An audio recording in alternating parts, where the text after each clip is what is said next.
Hello दोस्तों, आपका मेरे चैनल में स्वागत है। उम्मीद है दोस्तों आपको कहानी सुनने में आनंद आ रहा होगा। इसलिए मैं आप लोगों के लिए एक और कहानी लाई हूँ। कहानी है सुपात्र को ही दान करे। यह महाभारत काल की पौराणिक कहानी है। युद्ध समाप्त हो गया था। महाराज युधिष्ठिर ने 2 अश्वमेध यज्ञ किए। उन यज्ञों के बाद उन्होंने इतना दान किया कि उनकी ख्याति चारों दिशाओं में फैल गई। तीसरे यज्ञ के पूर्ण होने पर यज्ञशाला में एक अजीब सा नेवला आ गया, जिसका आधा शरीर सुनहरा था। यज्ञ भूमि में पहुंचकर नेवला यहाँ वहाँ लोटपोट करने लगा। कुछ देर वहाँ इस प्रकार लोटपोट करने के बाद वह बड़े कर्कश आवाज में बोल पड़ा, पांडवों, तुम्हारे यज्ञ का पुण्य फल तो कुरुक्षेत्र के एक ब्राह्मण के थोड़े से सत्तू के दान के समान भी नहीं है। लोगों को बहुत आश्चर्य हुआ। सब एक दूसरे की तरफ देखने लगे। एक स्वर में पूछा गया कि तुम कौन हो, कहाँ से आए हो? यज्ञ के अतुलनीय दान की तुलना किसी सामान्य ब्राह्मण के थोड़े से सत्तू के साथ क्यों कर रहे हो? नेवले ने कहा, यदि आपको विश्वास न हो तो मैं उस महादानी ब्राह्मण की कथा सुनाता हूँ। आप खुद ही फैसला कर लीजिए। कुरुक्षेत्र के एक गांव में धर्मात्मा ब्राह्मण रहते हैं। उनके परिवार में उनकी पत्नी, पुत्र और पुत्रवधू थी। वे पूजा पाठ और कथा करते थे और उसी से अपनी तथा परिवार की जीविका चलाते थे। एक बार उस क्षेत्र में भयंकर अकाल पड़ गया। ब्राह्मण के पास जमा किया हुआ अन्न तो था नहीं और उन्हें कहीं से कुछ प्राप्त भी नहीं हो रहा था। कई दिनों तक भूखा रहने के बाद उन्होंने बड़े परिश्रम से खेतों में गिरे जौ के दानों को एकत्रित किया और उसका सत्तू बना लिया। बनाए गए सत्तू के 4 भाग करके परिवार के सभी सदस्यों में बराबर बांट दिया गया।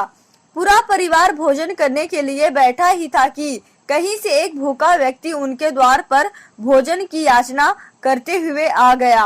ब्राह्मण भोजन छोड़कर उठ खड़े हुए। उन्होंने बड़े आदर के साथ अतिथि को प्रणाम किया और अपनी कुटी में ले आए। आदर सत्कार के बाद ब्राह्मण ने अपने भाग का सत्तू नम्रता पूर्वक उन्हें परोसा। अतिथि ने सत्तू खा लिया, किंतु उस थोड़े से सत्तू से उसका पेट नहीं भरा। ब्राह्मण चिंतित हो गए कि अतिथि तो भूखे रह जाएंगे। ब्राह्मण की पत्नी ने पति के भाव जानकर अपने भाग का सत्तू अतिथि को प्रदान कर दिया, लेकिन उस सत्तू को खाकर भी अतिथि तृप्त नहीं हुए। बाद में ब्राह्मण के पुत्र पुत्रवधू ने भी अपने भाग का सत्तू आग्रह करके अतिथि को प्रदान किया। उन ब्राह्मण परिवार द्वारा आदर सत्कार देखकर अतिथि बहुत प्रसन्न हुए। वे उनकी उदारता तथा आतिथ्य की प्रशंसा करते हुए बोले, ब्राह्मण, आप धन्य हैं, आपका सदैव कल्याण हो। नेवले ने आगे कहा, अतिथि के जाने के बाद मैं बिल से निकला और ब्राह्मण के बर्तन धोने के स्थान पर लौटने लगा। सत्तू के कुछ कण भी वहीं पड़े थे। उन कणों के लगने से मेरा आधा शरीर सुनहरा हो गया। उसी समय से शेष आधा शरीर भी एक समान बनाने के लिए मैं तपोवनों यज्ञ स्थलों में घूमता रहता हूँ, किंतु कहीं भी मेरी इच्छा पूरी नहीं हुई। आपकी यज्ञ भूमि से भी कोई परिणाम हासिल नहीं हुआ। उसने आगे कहा, युधिष्ठिर, तुम्हारे यज्ञ में असंख्य लोगों ने भोजन किया और उस गरीब ब्राह्मण परिवार ने केवल एक ही भूखे को भोजन दिया था, लेकिन उसमें त्याग था। भूखे को भोजन की आवश्यकता थी। परिवार ने खुद भूखे रहकर अपने से अधिक जरूरतमंद समझकर उस गरीब को भोजन दिया था। अतः युधिष्ठिर, दान की महत्ता तो एक सुपात्र को देने से ही है। इतना कहकर वह नेवला वहां से किसी सच्चे दानी की खोज में आगे बढ़ गया।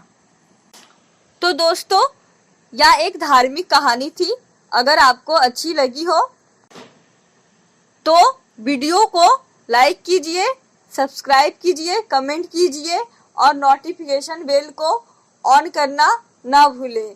धन्यवाद।